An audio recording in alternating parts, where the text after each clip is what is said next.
में अकेबी की clone reveal हो चुकी है। क्लोन रिवील होने के साथ साथ everyone is talking about God Shivai कि जो अकेबी है ये शायद गॉड शिवाई बनने वाली है या फिर she is gonna be some kind of new Otsuki. Latest chapter आने के साथ सब लोग इसके बारे में बात करते, तो मैंने सोचा कि चलो इसके बारे में थोड़ा खुल के डिस्कशन करता है, बिकॉज अभी तक मैंने बोरुटो चैप्टर के ऊपर वीडियो नहीं बनाया। देखो यहाँ पर मेरी गलती नहीं है, बोरुटो मांगा मंथली है तो हम लोग किसी भी टाइम वीडियो बना सकता है। तो चलो आज हम लोग टाइम वेस्ट ना करके अकेबी शिवाई अमाडो सारी चीजों के बारे में खुल कर डिस्कशन करते हैं, प्लस पूरे चैप्टर को ब्रेक डाउन करता है। फर्स्ट ऑफ ऑल चैप्टर की स्टडी में हम लोग देखते हैं कवाकी अमाडो का मोमेंट। कवाकी अमाडो को दीवार पे घसीट लेता है बिकॉज उसको चाहिए अपना फुल पावर, और उसी मोमेंट पर सुमिरे भी आ जाती है। सुमिरे तो पैनिक करती है, बट देर कवाकी वाज लाइक घबराने की जरूरत नहीं, हम यहाँ पर थोड़ा बातचीत कर रहे हैं। Kawaki was like at this point मुझे फर्क नहीं पड़ता है तुमने मेरे साथ पास्ट में क्या किया है, मेरे बॉडी को खिलौना बना के रखा है। खिलौना मतलब चलता फिरता CCTV camera. But Kawaki was saying कि जितना सब कुछ अभी होने वाला सब कुछ मैं डिसाइड करूंगा। जैसे बोरुटो ने कवाकी को ऑलरेडी वार्न कर दिया है कि उसका जो ऑफेंसिव पावर है अमाडो से छुपा रहा है,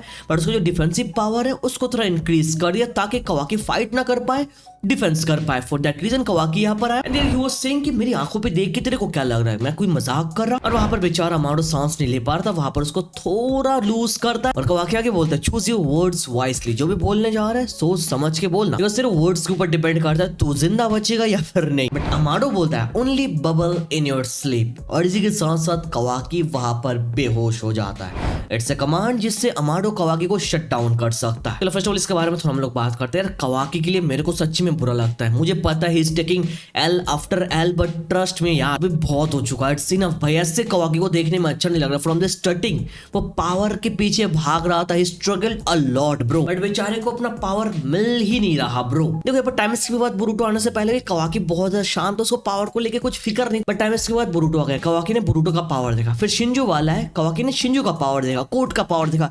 ये सब कुछ देखने के बाद कवाकी ने फाइनली रियलाइज किया कि नहीं मेरे अंदर इनफ पावर नहीं है। उन लोगों ने इस 3 साल में मेरे कंपैरिजन में बहुत ज्यादा आगे चले गए, बट मैं यहाँ पर स्टक क्यों हूँ? ये नॉर्मल क्वेश्चन है ब्रो। अब ये सब कुछ अमाडो की वजह से हुआ है, बट फैंस कवाकी की धुलाई कर रहा है। अब देखो इस वाले चैप्टर के अंदर अमाडो ने इस सिचुएशन को फेस किया ना, ये सेम सिचुएशन के थोड़े इससे पहले भी वो गया।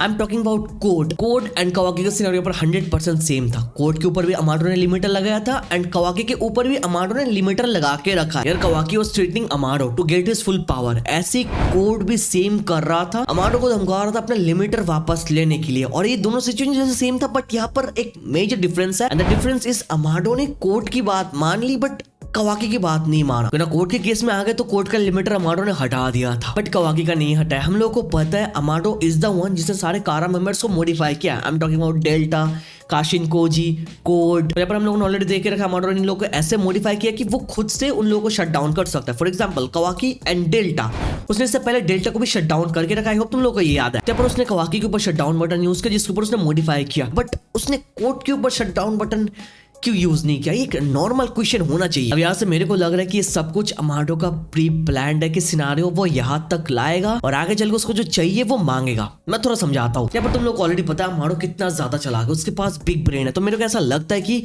अमाडो ने पहले से सब कुछ प्री प्लान्ड करके रखा था। कैसे? कोड का लिमिटर हटा देते, कोड का लिमिटर हटाने के बाद उसका फुल पावर तो हम लोग को देख नहीं था। अमाडो न्यू कवाकी ये सब देखने के बाद खुद से पावर को ढूंढेगा। पावर ढूंढे ढूंढे किसके पास आएगा? ऑफ कोर्स अमाडो के पास जाएगा। और ऐसा ही हुआ। ऐसा भी हो सकता है Amado knew about the potential risk of Shinzo कि ऐसा हो सकता है और ऐसा हुआ। ऐसा होने के बाद क्या होगा? ऑफ कोर्स कवाकी डीप डाउन और भी ज्यादा कमजोर महसूस करेगा बिकॉज वहां पर शिंजो वाले बहुत ज्यादा स्ट्रांग है। तो ये सब कुछ बेसिकली एक सेटअप था। यहाँ पर कवाकी पावरलेस फील करेगा, अमाडो के पास जाएगा। ऐसा ही हुआ, अमाडो के पास गया, अमाडो अपनी मर्जी से उसको मॉडिफाई किया, उसको चलता फिरता सीसीटीवी कैमरा बना के रखा है, उसका ऑफेंसिव पावर कम करके रखा है ताकि वो अटैक वटैक ठीक से ना कर पाए और उसका डिफेंसिव पावर इंक्रीज कर, जिसके पीछे भी रीजन था आगे हम लोगों को पता चला, बात करेंगे। बट डीप डाउन अमाडो ने कि एक दिन वो आएगा और आने के साथ साथ मैं उसे कंडीशन देने वाला हूँ एंड द कंडीशन इज अकेवी को तुम अपना कारमा दो, अकेवी वापस आएगी तो मैं तुमको अपना पावर दूंगा। That is it, mic drop. No wonder मैं हमेशा बोलता हूँ Amado is Aizen of Boruto anime. Trust me bro, उसने सीरियसली कवाकी को एक खिलौना बना के रखा है पूरे एनिमे के अंदर। ये रिजल्ट जो हमारे सामने आ रहा है ये सब कुछ भी नहीं है, बिकॉज आगे जो अमाडो करने जा रहा है इट्स समथिंग जो पूरे एनिमे की स्टोरी को चेंज करने वाला है, एक शॉकिंग टर्न लेने वाला है। कैसे, इसके बारे में आगे बात करते हैं। But next let's talk about the मांगा। आगे चैप्टर 18 में हम लोगों ने सैंड विलेज वाला मोमेंट देखा जहां पर हम लोग देखते हैं सारदा, मित्सुकी एंड आराया एंड रियो दो सब लोग मिलके रियो के साथ एक्टिंग कर रहे थे। बट रियो को सब कुछ पता चल गया था, बट वो एक राइट टाइम के लिए वेट करता कि उनको रंगे हाथ पकड़ पाए। लास्ट चैप्टर में आई होप तुम लोग को याद है बोरुटो ने काशिन कोजी को पूछा था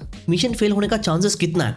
काशिन कोजी ने बोला था ज्यादा नहीं है। तभी हम लोगों को समझ आना चाहिए था यहाँ पर ये मिशन मिशन फेल होने वाला और ऐसा ही हुआ क्यों ना आगे Rio was talking about Thornwolf कि बोरुटो को बहुत कुछ पता चल गया about Thornwolf and Shinju. For that reason Jura ने ऑर्डर दिया उसको मारने के लिए। और आगे सारदा क्या बोलती है कि चलो अगर थॉर्नवल्फ चाहिए तो हम लोग बोरुटो को थोड़ा बेट दे सकते हैं या फिर तुम अपना थॉर्नवल्फ निकाल सकते हो, बोरुटो अगर आसपास है तो अटैक कर सकता है। ये प्लान बहुत ही ज्यादा बेसिक एंड बेकार था बिकॉज हमारी टीम में ये चोमूस है भाई। मैंने लास्ट चैप्टर में बोला था कि कुछ ना कुछ करने वाली और 100% ऐसा ही होता है। थॉर्नवल्फ बाहर निकालने के साथ साथ ये एकदम लूट पड़ती है। भाई थोड़ा तो वेट कर लेते यार, मिशन करने के लिए थोड़ा इमोशन को कंट्रोल करना चाहिए यहाँ पर। चलो जैसा होना था वैसा ही हुआ है, हम लोग यहाँ पर लग गए और रियो को सब कुछ पता चल गया। अभी वो 100% कंफर्म्ड है और जैसे कि हम लोग को ऑलरेडी शिकामारू ने बता के रखा है, ये जो शिंजो वाले हैं they like new born beast जो बहुत ज्यादा स्ट्रॉन्ग है बट वो अभी तक इवॉल्व्ड नहीं हुए। एंड वन मोर थिंग, जो न्यू बॉर्न चीजें होते हैं ना दे लाइक यू नो बहुत ज्यादा ट्रस्ट करते हैं लोगों पर, बट अगर कोई उनका ट्रस्ट तोड़ दे, उनका पावर लेवल अगर ऐसा होता है तो अब जाके यहाँ पर चला जाता है बिकॉज वो लोग ट्रिगर हो जाता है। तुमने उसका ट्रस्ट तोड़ दिया। तो यहाँ पर शिंजो वाले जो पहले ग्रज होल्ड करते थे अगेंस्ट कोनोहा अभी उससे भी ज्यादा करेंगे और ये फाइट खतरनाक होने जा रही है। और मेरे को लगता है इस फाइट के थ्रू हम लोग फाइनली सारदा की मांगी को शारिंगन यूज करते हुए देखने वाला है, व्हिच इज समथिंग जिसको देखने के लिए मैं वेट कर रहा हूं। ट्रस्ट में this is gonna be the biggest Boruto 2 vertex fight जिसको हम लोग देखने वाले। इस फाइट के चलते शायद बोरुटो भी आ सकता है मोस्ट लाइकली बिकॉज बोरुटो वहां पर बैठा नहीं रहेगा भाई, सब कुछ देखता नहीं रहेगा। और अगर ऐसा हुआ तो क्या होगा पता है, काशिन कोजी ने जो फ्यूचर वगैरह देख के रखा है, जो चीज लाइन बाय लाइन आगे जा रहा है ना, वो सब कुछ पलट जाएगी बिकॉज एवरी सिंगल एक्शन के साथ फ्यूचर चेंज होता जाता है। अलग अलग 10-12 रास्ते होते हैं तो तुम्हारे एक्शन के ऊपर सब कुछ डिपेंड करता है कि फ्यूचर में क्या होगा। तो बोरुटो अगर कुछ करेगा बीच में टांगर आएगा तो यार फ्यूचर बदल जाएगी, तो प्रॉब्लम के ऊपर प्रॉब्लम हो जाएगा हमको। अब यहाँ पर एक साइड पे तो रियो का मोमेंटम चल रहा था and on the other side हम लोग देखते हैं कोनोहामारू एंड मात्सुरी की मोमेंटम। वहां पर तो वो लोग बहुत ही अच्छे से बातचीत कर रहे थे स्टार्टिंग में कोने पर जाके। इन कन्वर्सेशन के थ्रू मात्सुरी थोड़ा बहुत नॉर्मल होने लग रही थी but still she was feeling shy, you know it was more like कि कोनोहामारू को वो खोल के देना चाहती है, जो तुम समझ रहे हो वही। और जैसे हम लोग को पता है सब कुछ स्मूथ चलता नहीं है, कोनोहामारू इतना एक्सपीरियंस्ड होने के बाद आगे प्रॉब्लम कर देता है बिकॉज आगे मात्सुरी बोलती है क्या मैं तुमको कोनोहामारू चैन बुला सकती हूँ। ओके चलो ठीक है, आगे कोनोहामारू चैन करके बुलाने लगती है बट देर कोनोहामारू भैया को प्रॉब्लम हो जाता है। भैया बोलता है नहीं मेरे को ऐसे मत बुलाना, मुझे अजीब लगता है because there is a single person जो मुझे ऐसे बुलाती है एंड दैट इज मोएगी-सान। और ये सुनने के साथ साथ भाई जो एक्सप्रेशन का चेंज आता है ना, Matsuri's reaction from hotty naughty to baddie to her daddy, ये फेशियल एक्सप्रेशन का चेंज मेरे को बहुत अच्छा लगा। बट यहाँ पर एक चीज हम लोग को मानना पड़ेगा, कोनोहामारू ने यहाँ पर हक दिया भाई, शुरू से वो हकता हुआ आ रहा है। और यहाँ पर जितने नारुतो बोरुटो फैंस है ले लो इसको ले लो, मेरे को इससे ना मार दो बिकॉज आगे मैं जो बोलने वाला हूँ तुम लोग गुस्सा होगे। But the fact is 2 blue vertex के अंदर कोनोहामारू एक चोमू कैरेक्टर है भाई, उसने अभी तक कुछ किया ही नहीं। उसने नारुतो से प्रॉमिस करके रखा था कि वो होकागे बनेगा बट अभी घंटा बनेगा Hokage. This is the same Konohamaru जिसने पेन के क्लोन को डिफीट कर दिया था, वो भी जब वो छोटा मोटा था। बट मुझे जितना पता है बड़ा होने के साथ साथ तुम्हारा भी उठता रहता है, मतलब खड़ा होता है थोड़ा, बट उसका खड़ा नहीं होता, उसका बैठ जाता है भाई। बोरुटो एनिमे के स्टार्टिंग में देखा उसको बोरुटो एंड सारदा प्रोटेक्ट कर रहे थे मिशन के अंदर और अभी एज ए मिशन का लीडर उसने यहाँ पर हक दिया कि मेरे को इस नाम से मत बुलाना। भाई पहले तो ये तेरे को खोल के देना चाहती है, तुझे पता है एक्टिंग कर रहा है, अब तो ऊपर से ये भी बोल रहा है यार, इस कैरेक्टर को मेस्ड अप करके रखा है यार सच्ची में। अब चलो एक साइड से जो आर्क चल रहा है सैंड विलेज, ये बेसिकली एक ऐसा आर्क है जहां पर साइड कैरेक्टर पे फोकस करेंगे because from the string of Boruto 2 blue vertex मांगा वो लोग बस बोरुटो के ऊपर फोकस कर रहा है। But finally Kishimoto and इकिमोटो sense को पता लग गया, रियलाइज कर रहा है कि नहीं it's not about Boruto alone, पर बोरुटो के साथ साथ बाकी साइड कैरेक्टर के ऊपर हम लोग को फोकस कर रहे हैं। यहाँ पर जो सारदा है, मित्सुके है, योदो है, आराया है, अभी यहाँ पर कोनोहामारू है। यहाँ पर इस वाले मिशन के अंदर उन लोगों का पावर अप दिखाने के लिए अपन उन लोगों को भेजा है ताकि अपन लोग बोरुटो के सारे साइड कैरेक्टर्स भी पावर अप देख पाए जो हम लोग देखने वाला है for sure. For that reason यहाँ पर शायद बोरुटो नहीं भी आ सकता, अगर वो आएगा तो अगेन एक प्लॉट हमारे सामने आने वाला है कि फ्यूचर चेंज हो जाएगी। चलिए फाइट तो हम लोग नेक्स्ट चैप्टर से देखने वाला है बट अभी के लिए सब कुछ यहीं पर रुक जाता है और लास्ट में हम लोग चैप्टर के देखते हैं अदर यू के मेटल सैंड के अगेंस्ट अपना सोर्ड यूज करते और यहीं पर ये चैप्टर खत्म हो जाता है। बट ये चैप्टर खत्म होने से पहले कुछ और पैनल्स है जो इंपॉर्टेंट है जिसके बारे में हम लोग बात करेंगे अबाउट अमाडो एंड कवाकी। बहुत ज्यादा सीरियस टॉपिक है, आगे हम लोग देखते हैं कवाकी जाग जाता है, अमाडो इसलिए कि चिल्लाने की जरूरत नहीं, थोड़ा बातचीत करता है। मुझे पता है कि जो डिवाइन ट्री के लोग हैं वो हमारे लिए एक थ्रेट है और मैं इसको नजरअंदाज नहीं कर रहा और उनके अगेंस्ट फाइट करने के लिए मुझे तुमको मॉडिफाई करना पड़ेगा तुम्हारे ऑफेंसिव पावर को बूस्ट करने के लिए। बट आगे वो मुद्दे पे आ जाता है कि एक कंडीशन है एंड कंडीशन क्या है, उसकी बेटी हमारे सामने रिवील होती है अकेबी की क्लोन जिसको अमाडो ने खुद बना के रखा है। ये डेल्टा नियट से स्पेशल डिफरेंट क्लोन। अगर अमाडो बोलता है ये एक फ्रेश क्लोन है जिसको मैंने अकेबी के लिए बना के रखा है। ये क्लोन बहुत ज्यादा इंटरेस्टिंग होने जा रहा है भाई। Basically it's a resurrection vessel. यहाँ पर अमाडो को ज्यादा कुछ नहीं चाहिए, उसको बस इतना चाहिए कि कवाकी अपने कारमा को इस वेसल के ऊपर प्लांट कर दे तो उसकी बेटी फिर से जिंदा हो जाएगी। अब ऐसे कैसे, ये सीन 100% कंप्लीट कैसे होने वाला है? The reason is simple, Amado ने अकेबी के डेटा को कवाकी के कारमा के अंदर बहुत पहले से ऐड करके रखा है। कवाकी की इसके बारे में पता ही नहीं, तो कवाकी के कारमा के अंदर अकेबी की डेटा है। तो अगर कवाकी अपने कारमा को इस वेसल के ऊपर प्लेस कर देगा तो यहाँ पर उसकी बेटी वापस आ जाएगी दुनिया में। बट इसी के साथ साथ अमाडो ये भी ऐड करते उसने अपनी बेटी के सोल को बहुत बार रिक्रिएट करने की कोशिश की, बट देयर इज समथिंग जो बस गॉड ही कर सकता है। और अमाडो ने ये भी मेंशन करके रखा है अभी तक उसने जितना सब कुछ करके रखा है उसने बस इसी मोमेंट की वजह से किया। This is the only purpose of Amado's life, that's it. ये हो जाएगा उसका पर्पस खत्म है। तो आगे अमाडो लिटरली कवाकी से भीख मांगता है कि मेरी मदद करो, this is the only thing I want. और ये बस तुम्हारे कारमा से पॉसिबल हो सकता है बिकॉज उसके कारमा के अंदर अकेबी की डेटा है। पर हम लोगों को पता है कवाकी कैसा है, तो कवाकी आगे बोलता है अगर तुम्हारी बेटी के थ्रू कोई न्यू ओत्सुकी आएगी, रिवाइव हो जाएगी तो मैं उसको मार दूंगा। बट आगे आता है एक इंपॉर्टेंट लाइन, अमाडो बोलता है ऐसा होना तो नहीं चाहिए, बट अगर ऐसा सच्ची में हुआ कि अकेबी एक ओत्सुकी में रिजरेक्ट हो जाए तो फिर तुम उसको जो मर्जी कर सकते हो, मार सकते हो। बट आगे अमाडो ये भी ऐड करता है अगर ऐसा हुआ तो मैं अपना पूरा दूंगा, मैं तुम्हारे साथ फाइट करूंगा, मेरे पास जितना सब कुछ है मैं सब कुछ देके फाइट करूंगा। पर यहाँ से हमारे सामने आता है एक बिग क्वेश्चन मार्क, यहाँ पर अमाडो ऐसा क्यों बोल रहा है? बिकॉज उसको पता है यहाँ पर पोटेंशियल रिस्क है। फॉर दैट रीजन अमाडो अपनी बेटी को बचाने लड़ने वाला है। बिकॉज अमाडो के लाइफ का पर्पस ये है कि उसको बेटी को रिवाइव करना। अगर बेटी रिवाइव हो जाएगी, कोई ओत्सुकी आ जाएगा तो अमाडो नहीं चाहेगा उसकी बेटी को वो मार दे। फॉर दैट रीजन अमाडो अपनी बेटी को प्रोटेक्ट करेगा, आई मीन ओत्सुकी को प्रोटेक्ट करेगा। यहाँ पर उसने क्लियरली मेंशन कर रखा है तुमको जो मर्जी कर सकते हो but I will fight you with everything I have got. It is possible. यहाँ से स्टोरी एक शॉकिंग टर्न ले सकता है ब्रो। ये लाइन बहुत इंपॉर्टेंट है। ये सुन के कवाकी को शॉक हो गया और आगे बोलता है Amado I can't accept your terms. जो सुन के अमाडो शॉक हो जाता है, कवाकी बोलता है मेरा पावर पहले देना पड़ेगा, मैं नहीं चाहता यहाँ पर कोई ओत्सुकी आ जाए। कवाकी यहाँ पर ठीक है बिकॉज कवाकी के पास अपना फुल पावर नहीं है, ऊपर से हमारे सामने बहुत सारे एनिमीज है, शिनजूस है जो बहुत ज्यादा स्ट्रॉन्ग है। और ऊपर से अगर यहाँ पर हम लोग रिस्क लेके अकेबी को वापस लेकर आए और यहाँ पर अगर अकेबी एज ए न्यू ओत्सुकी आ जाए तो उसका सामना हम लोग कैसे करेंगे? हम लोग तो शिनजू वालों की फेस नहीं कर पा रहे। तो यार कवाकी इज 100% राइट। अमाडो तो कवाकी को बहुत रिक्वेस्ट करता है बट देर कवाकी ओसली